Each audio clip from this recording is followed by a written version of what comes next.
ನಮಸ್ಕಾರ ವೀಕ್ಷಕರೇ, ನಾನು ನಿಮ್ಮ ಹೋಸ್ಟ್ ಮುನ್ನಾ ಮೊಮಿನ್. ಹೇಗಿದ್ದೀರಾ ನೀವು ವೀಕ್ಷಕರೇ? ಇವತ್ತಿನ ವಿಡಿಯೋನಲ್ಲಿ 2 ವರ್ಷಗಳ BEd ಕೋರ್ಸ್ಗಳಿಗೆ ನೀವು ಆನ್ಲೈನ್ ಮೂಲಕ ಅರ್ಜಿಗಳನ್ನು ಹೇಗೆ ಸಲ್ಲಿಸಬೇಕು ಎಂಬುದರ ಬಗ್ಗೆ ವಿಡಿಯೋನಲ್ಲಿ ಒಂದು ಡೆಮೋ ಅಪ್ಲಿಕೇಶನ್ಗಳನ್ನು ಫಿಲ್ ಮಾಡಿ ನೋಡೋಣ.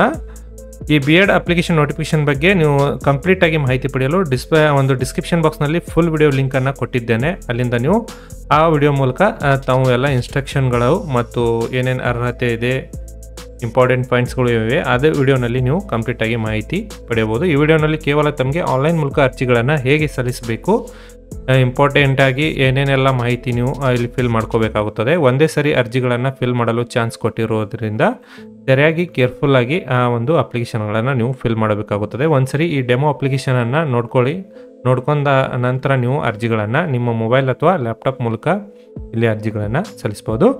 ಮೊದಲನಿಗೆ ಸ್ಕೂಲ್ ಎಜುಕೇಷನ್ನ ಒಂದು ಅಫಿಷಿಯಲ್ ವೆಬ್ಸೈಟ್ ಮೇಲೆ ನೀವು ಬರಬೇಕಾಗುತ್ತೆ.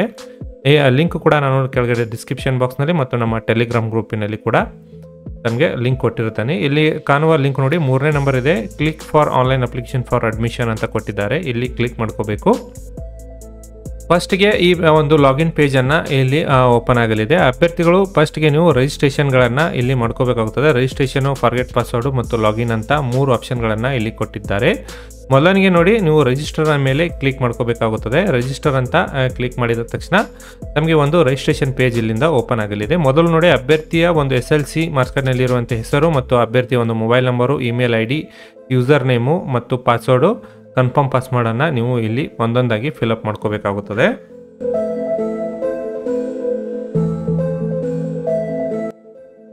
ಮೊಬೈಲ್ ನಂಬರು, ಇಮೇಲ್ ID ಹಾಕಿದ ತಕ್ಷಣ ಯೂಸರ್ ID ನಿಮ್ಮ ಮೊಬೈಲ್ ನಂಬರನ್ನು ಹಾಕಿಕೊಂಡು ಅದನ್ನೇ ನೀವು ಯೂಸರ್ ನೇಮನ್ನು ಇಟ್ಕೋಬಹುದು. ಪಾಸ್ವರ್ಡು ಸಿಂಪಲ್ಲಾಗಿ ಮೊಬೈಲ್ ನಂಬರೇ ಹಾಕಿ, ಕನ್ಫರ್ಮ್ ಪಾಸ್ವರ್ಡ್ ಕೂಡ ನಿಮ್ಮ ಮೊಬೈಲ್ ನಂಬರನ್ನು ಫಿಲ್ ಮಾಡಿ. ನಂತರ ಇಲ್ಲಿ ರಿಜಿಸ್ಟ್ರೇಷನ್ ಮೇಲೆ ಕ್ಲಿಕ್ ಮಾಡ್ಕೋಬೇಕು. ರಿಜಿಸ್ಟ್ರೇಷನ್ ಆದ ತಕ್ಷಣ ತಮಗೆ ಡೈರೆಕ್ಟಾಗಿ ಒಂದು ರಿಜಿಸ್ಟ್ರೇಷನ್ ಆಗಿ ಡೈರೆಕ್ಟಾಗಿ ಒಂದು ಅಪ್ಲಿಕೇಶನ್ ಪೇಜ್ ಇಲ್ಲಿಂದ ಓಪನ್ ಆಗಲಿದೆ. ಇದರಲ್ಲಿ ನೋಡಿ, personal details, reservation, education details, institute details, district, photo, document, payment, print ಅಂತ ಇಲ್ಲಿ ಮೇಲ್ಗಡೆ ಆಪ್ಷನನ್ನು ಕೊಟ್ಟಿದ್ದಾರೆ. ಮತ್ತು ನಿಮ್ಮ ಅಪ್ಲಿಕೇಶನ್ ನಂಬರ್ ಕೂಡ ಇಲ್ಲಿ ಕೊಟ್ಟಿರ್ತಾರೆ. ಇದನ್ನು ನೀವು ಬರೆದುಕೊಂಡು ಇಟ್ಕೊಳ್ಳಿ. ಮೊದಲನಿಗೆ ನೋಡಿ, ಪರ್ಸನಲ್ ಡೀಟೇಲ್ಸ್ನಲ್ಲಿ ಅಭ್ಯರ್ಥಿಯ ಒಂದು ಕ್ಯಾಂಡಿಡೇಟ್ನ ಹೆಸರನ್ನು ಇಲ್ಲಿ ನೀವು ಫಿಲ್ ಮಾಡ್ಕೋಬೇಕು. ನಂತರ ನಾವು ನಿಮ್ಮ ಸಮೀಪ ಇರುವ ಒಂದು ನೂಡಲ್ ಸೆಂಟರನ್ನು ಇಲ್ಲಿಂದ ನೀವು ಸೆಲೆಕ್ಟ್ ಮಾಡ್ಕೋಬೇಕಾಗುತ್ತೆ ನೋಡಿ. ನಂತರ ಅಭ್ಯರ್ಥಿಯ ಒಂದು SLC ಮಾರ್ಕ್ಸ್ ಕಾರ್ಡ್ನಲ್ಲಿ ಇರುವಂತೆ ಒಂದು ಡೇಟ್ ಆಫ್ ಬರ್ತನ್ನು ಇಲ್ಲಿ ನೀವು ಫಿಲ್ ಮಾಡಿ.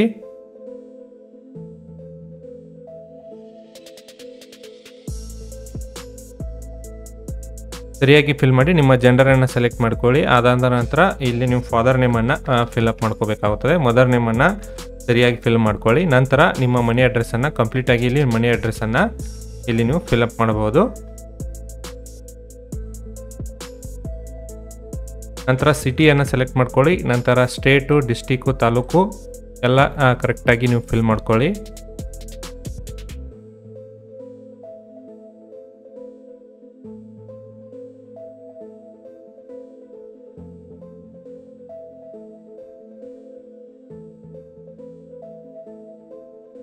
ನಂತರ ಪಿನ್ ಕೋಡನ್ನು ಸೆಲೆಕ್ಟ್ ಮಾಡ್ಕೊಳ್ಳಿ. ಪರ್ಮನೆಂಟ್ ಅಡ್ರೆಸ್ಸನ್ನು ಸೇಮ್ ಅಂತ ಕೊಡಿ. ಎಲ್ಲ ಮಾಹಿತಿ ಒಂದ್ಸಲ ಚೆಕ್ ಮಾಡ್ಕೊಂಡು ನಂತರ ಸಬ್ಮಿಟ್ ಅಂತ ಕೊಡಿ. ಸೇವ್ ಸಕ್ಸಸ್ಫುಲಿ ಅಂತ ಇಲ್ಲಿ ತೋರಿಸ್ಬೇಕು. ಇನ್ಫಾರ್ಮೇಷನ್ ಸೇವ್ ಸಕ್ಸಸ್ಫುಲಿ ಅಂತ ತೋರಿಸಿದ ತಕ್ಷಣ ಓಕೆ ಎಂದು ನೆಕ್ಸ್ಟ್ ನೀವು ರಿಸರ್ವೇಷನ್ ಮೇಲೆ ಕ್ಲಿಕ್ ಮಾಡ್ಕೋಬೇಕು. ಇದರಲ್ಲಿ ನೋಡಿ, ರಿಸರ್ವೇಷನ್ ನಿಮ್ದು ಏನೇನು ರಿಸರ್ವೇಷನ್ ಇದೆ ಇದೆಲ್ಲ ಮಾಹಿತಿ ಇಲ್ಲೇ ಫಿಲ್ ಮಾಡ್ಕೋಬೇಕಾಗುತ್ತೆ. ಫಸ್ಟ್ಗೆ study in Kannada medium 1 to 10th ಅಂತ ಕೇಳ್ತದೆ. ಕನ್ನಡ ಮಾಧ್ಯಮ ಅಭ್ಯರ್ಥಿಗಳಾಗಿದ್ದಲ್ಲಿ ನೀವು ಇಲ್ಲಿಂದ ಎಸ್ ಅನ್ಬೇಕಾಗುತ್ತೆ. ಅದೇ ರೀತಿ ಇಲ್ಲಿ 1ರಿಂದ 10ನೇ ತರಗತಿವರೆಗೆ ಕನ್ನಡ ಮಾಧ್ಯಮದಲ್ಲಿ ವ್ಯಾಸಂಗ ಮಾಡಲಾಗಿದೆ ಅಂತ ಒಂದು ಕ್ವಶನ್ಸ್ ಇದೆ. ನೀವು ಇಲ್ಲಿ ಕರ್ನಾಟಕ ತಗೊಳ್ಳಿ. ಅದಾದ ನಂತರ ಇಲ್ಲಿ ಮಾತೃಭಾಷೆ ಕನ್ನಡ ನಿಮ್ದು ಯಾವುದಿದೆ ಅದನ್ನು ನೀವು ಇಲ್ಲಿಂದ ಸೆಲೆಕ್ಟ್ ಮಾಡ್ಕೊಳ್ಳಿ. ಫಿಸಿಕಲ್ ಹ್ಯಾಂಡಿಕ್ಯಾಪ್ಟ್ ಆಗಿದ್ದಲ್ಲಿ ಅಭ್ಯರ್ಥಿಗಳು ಎಸ್ ಮಾಡಿ. ಇಲ್ಲಿ ನಿಮ್ಮದು ಯಾವುದಿದೆ ಅದನ್ನು ನೀವು ಸೆಲೆಕ್ಟ್ ಮಾಡ್ಕೋಬೇಕು. ಸದ್ಯಕ್ಕೆ ನಾನು ನೋ ಅಂತ ಇದ್ದೀನಿ. ಅದಾದ ನಂತರ ನೀವು social reservation under social category ಅಂತ ಕೇಳ್ತಾ ಇದೆ. ಯಾರು ನಿಮ್ಮ ಹತ್ರ ಕಾಸ್ಟ್ ಸರ್ಟಿಫಿಕೇಟ್ ಇದೆ ಅವರು ಇಲ್ಲಿಂದ ಸೆಲೆಕ್ಟ್ ಮಾಡಿ ನಿಮ್ಮ ಕಾಸ್ಟ್ ಸರ್ಟಿಫಿಕೇಟ್ನ ಒಂದು ID ನಂಬರನ್ನು ಇಲ್ಲಿ ಸೆಲೆಕ್ಟ್ ಮಾಡ್ಕೋಬೇಕಾಗುತ್ತೆ. ನಂತರ ಇಲ್ಲಿ ನಿಮ್ಮದು ಯಾವುದು ಕ್ಯಾಟಗರಿ ಇದೆ ಆ ಕ್ಯಾಟಗರಿಯನ್ನು ಇಲ್ಲಿಂದ ನೀವು ಸೆಲೆಕ್ಟ್ ಮಾಡ್ಕೋಬೇಕು. ಸದ್ಯಕ್ಕೆ ನನ್ನ ಹತ್ರ ಕಾಸ್ಟ್ ಇನ್ಕಮ್ ಇಲ್ಲ, ನೋ ಅಂತ ಇದ್ದೀನಿ. ಅದಾದ ನಂತರ ನಿಮ್ಮ ಹತ್ರ ಇಲ್ಲಿ ನೀವು ಕಲ್ಯಾಣ ಕರ್ನಾಟಕದ ಅಭ್ಯರ್ಥಿಗಳಾಗಿದ್ದಲ್ಲಿ ಅದು ಕೂಡ ಇಲ್ಲಿ ನೀವು RD ನಂಬರನ್ನು ಫಿಲಪ್ ಮಾಡ್ಕೋಬೇಕಾಗುತ್ತದೆ.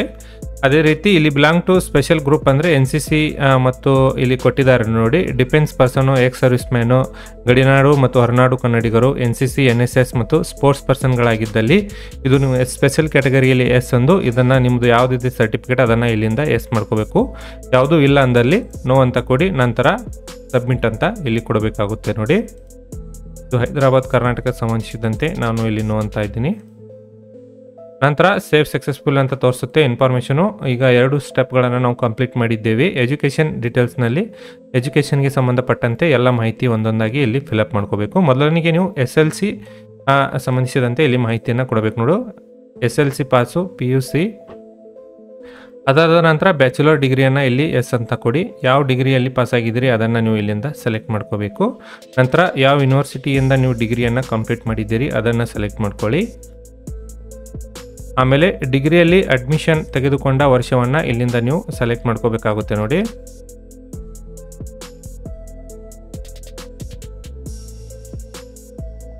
ಡಿಗ್ರಿ ಇಲ್ಲಿ ಸೆಲೆಕ್ಷನ್ ಇಯರು ಮತ್ತು ಪಾಸಿಂಗ್ ಇಯರನ್ನು ಇಲ್ಲಿ ಹಾಕೋಬೇಕು. ಅದಾದ ನಂತರ ನೀವು ಡಿಗ್ರಿಯಲ್ಲಿ ಲ್ಯಾಂಗ್ವೇಜನ್ನು ಸೆಲೆಕ್ಟ್ ಮಾಡ್ಕೊಳ್ಳಿ. ಫಸ್ಟ್ ಲ್ಯಾಂಗ್ವೇಜ್, ಸೆಕೆಂಡ್ ಲ್ಯಾಂಗ್ವೇಜ್ ಯಾವುದಿದೆ ಅದನ್ನು ಸೆಲೆಕ್ಟ್ ಮಾಡ್ಕೊಳ್ಳಿ ಮತ್ತು ನಿಮ್ಮದು ಆಪ್ಷನಲ್ ಸಬ್ಜೆಕ್ಟನ್ನು ಇಲ್ಲಿಂದ ನೀವು ಸೆಲೆಕ್ಟ್ ಮಾಡ್ಕೋಬೇಕಾಗುತ್ತೆ.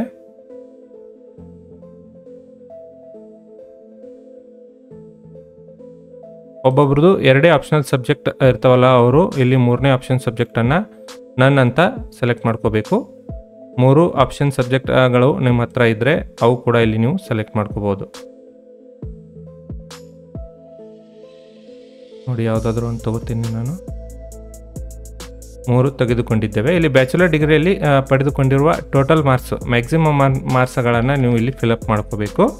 ಆಪ್ಟೆನ್ ಮಾರ್ಕ್ಸ್ ಎಷ್ಟಿದೆ ಅದನ್ನು ನೀವು ಇಲ್ಲಿ ಸರಿಯಾಗಿ ಆಲ್ ಸೆಮಿಸ್ಟರ್ನ ಎಲ್ಲ ಮಾರ್ಕ್ಸ್ಗಳನ್ನು ಫಿಲಪ್ ಮಾಡ್ಕೋಬೇಕು. ಇನ್ಕ್ಲೂಡಿಂಗ್ ಒಂದು ಲ್ಯಾಂಗ್ವೇಜ್ ಸಬ್ಜೆಕ್ಟ್ನ ಮಾರ್ಕ್ಸ್ಗಳನ್ನು ಕೂಡ ಸೇರಿಸಿ ಇಲ್ಲಿ ಟೋಟಲ್ ಒಂದು ಆಪ್ಟೆನ್ ಮಾರ್ಕ್ಸ್ಗಳನ್ನು ಫಿಲಪ್ ಮಾಡ್ಕೋಬೇಕಾಗುತ್ತೆ. ಅದಾದ ನಂತರ ಇಲ್ಲಿ ಪರ್ಸೆಂಟೇಜ್ ಆಟೋಮೆಟಿಕ್ ಆಗಿ ಅದು ಪಿಚ್ ಆಗಲಿದೆ. PG ಅಲ್ಲಿ ಯಾರು ಪಾಸ್ ಆಗಿದ್ರಿ PGಯ ಎಲ್ಲ ಡೀಟೇಲ್ಸ್ಗಳನ್ನು ಇಲ್ಲಿ ನೀವು ಫಿಲಪ್ ಮಾಡ್ಕೊಳ್ಳಿ. ಸದ್ಯಕ್ಕೆ ನಾನು ನೋ ಅಂತ ಇದ್ದೀನಿ. ಅದಾದ ನಂತರ ಇಲ್ಲಿ ಇನ್ಕಮ್ ಆದಾಯದ ವಿವರನ್ನು ಕೇಳ್ತಾ ಇದೆ. ಬಿಲೋ 2.5 ಲ್ಯಾಕ್ ಇದ್ದರೆ ಇಲ್ಲಿ ಸೆಲೆಕ್ಟ್ ಮಾಡಿ ಇನ್ಕಮ್ನ ಒಂದು RD ನಂಬರನ್ನು ಹಾಕಿ. ಜನರಲ್ ಕ್ಯಾಟಗರಿಯವರು ಏನು ಇಲ್ಲಿ RD ನಂಬರ್ ಹಾಕೋ ಅವಶ್ಯಕತೆ ಇರುವುದಿಲ್ಲ, ಡೈರೆಕ್ಟಾಗಿ ಸಬ್ಮಿಟನ್ನು ಕೊಡಿ. ನಿಮ್ಮದು ಇನ್ಕಮ್ ಎಷ್ಟಿದೆ ಅದನ್ನು ಮಾತ್ರ ಇಲ್ಲಿ ಮೆನ್ಷನ್ ಮಾಡಬೇಕು. ಎಷ್ಟಿದೆ ಇನ್ಕಮ್ ಎಷ್ಟಿದೆ ಅದನ್ನು ಮೆನ್ಷನ್ ಮಾಡಿ ನಂತರ ಸಬ್ಮಿಟ್ ಅಂತ ಕೊಡಿ. ಈಗ ಎಜುಕೇಷನ್ ಒಂದು ಪಾರ್ಟನ್ನು ಕಂಪ್ಲೀಟ್ ಮಾಡಿದ್ದೀರಿ. ಇಲ್ಲಿ ಇನ್ಸ್ಟಿಟ್ಯೂಷನ್ ಮೇಲೆ ಇಲ್ಲಿ ಕ್ಲಿಕ್ ಮಾಡಿ ನೀವು ಯಾವ ಒಂದು ಸ್ಕೂಲ್ಗೆ, ಕಾಲೇಜ್ಗೆ ನೀವು ಇಲ್ಲಿ ಅಡ್ಮಿಷನ್ ಪಡೆಯಲು ಇಚ್ಛಿಸುತ್ತೀರಿ ಅದನ್ನು ಮೊದಲನಿಗೆ ಇಲ್ಲಿಂದ ಒಂದೊಂದಾಗಿ ಸೆಲೆಕ್ಟ್ ಮಾಡ್ಕೋತಾ ಹೋಗಬೇಕು ನೋಡಿ.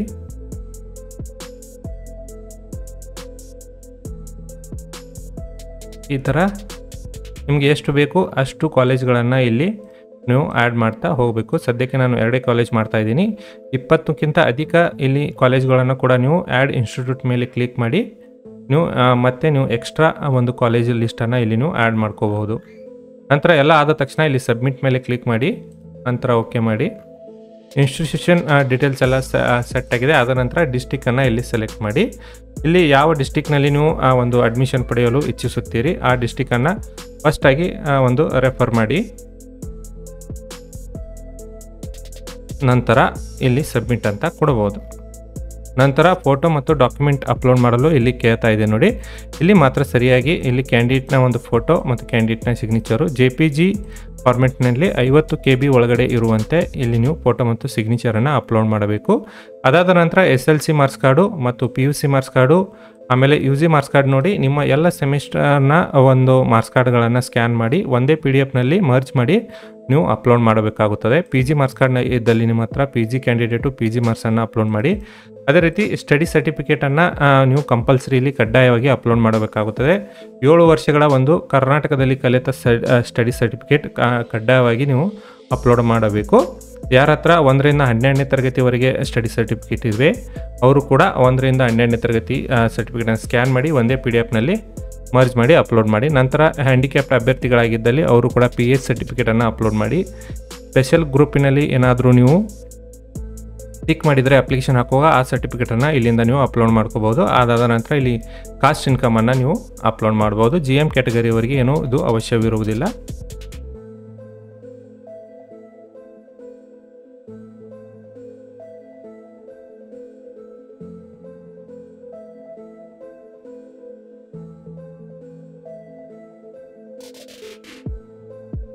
ನೋಡಿ ಈ ಥರ ಚೂಸ್ ಫೈಲ್ ಅಂತ ಸೆಲೆಕ್ಟ್ ಮಾಡಿ ನಿಮ್ಮದು ಮಾರ್ಕ್ಸ್ ಕಾರ್ಡನ್ನು ನೀವು ಅಪ್ಲೋಡ್ ಮಾಡ್ತಾ ಹೋಗಬೇಕಾಗುತ್ತೆ. ಇಲ್ಲಿ ನೋಡಿ ಸೆಲೆಕ್ಟ್ ಮಾಡಿ ಅಪ್ಲೋಡ್ ಅನ್ಬೇಕು. ಇಲ್ಲಿ ಈ ಥರ ಡಾಕ್ಯುಮೆಂಟ್ ಸಕ್ಸಸ್ಫುಲಿ ಅಪ್ಲೋಡ್ ಅಂತ ತೋರಿಸುತ್ತೆ. ಈ ಥರ ನೋಡಿ UG ಮಾರ್ಕ್ಸ್ ಕಾರ್ಡ್ ಕೂಡ ನೀವು ಇಲ್ಲಿಂದ ನೀವು ಒಂದರಲ್ಲಿ ಮರ್ಜ್ ಮಾಡಿ ಅಪ್ಲೋಡ್ ಮಾಡಿ. ಸ್ಟಡಿ ಸರ್ಟಿಫಿಕೇಟ್ ಕೂಡ ಇಲ್ಲಿಂದ ನೀವು ಕಂಪಲ್ಸರಿ ಅಪ್ಲೋಡ್ ಮಾಡಬೇಕಾಗುತ್ತದೆ. ಈ ಸ್ಟಾರ್ ಮಾರ್ಕ್ ಏನು ಕೊಟ್ಟಿದ್ದಾರಲ್ಲ ಇದು ಕಂಪಲ್ಸರಿ ಕಡ್ಡಾಯವಾಗಿ ಅಪ್ಲೋಡ್ ಮಾಡಲೇಬೇಕು. ನೋಡಿ ಡಾಕ್ಯುಮೆಂಟ್ ಎಲ್ಲ ಅಪ್ಲೋಡ್ ಆದ ತಕ್ಷಣ ತಾವು ನೆಕ್ಸ್ಟು ಇಲ್ಲಿ ಪೇಮೆಂಟ್ ಸ್ಟೇಜ್ಗೆ ಬರ್ತೀರಿ.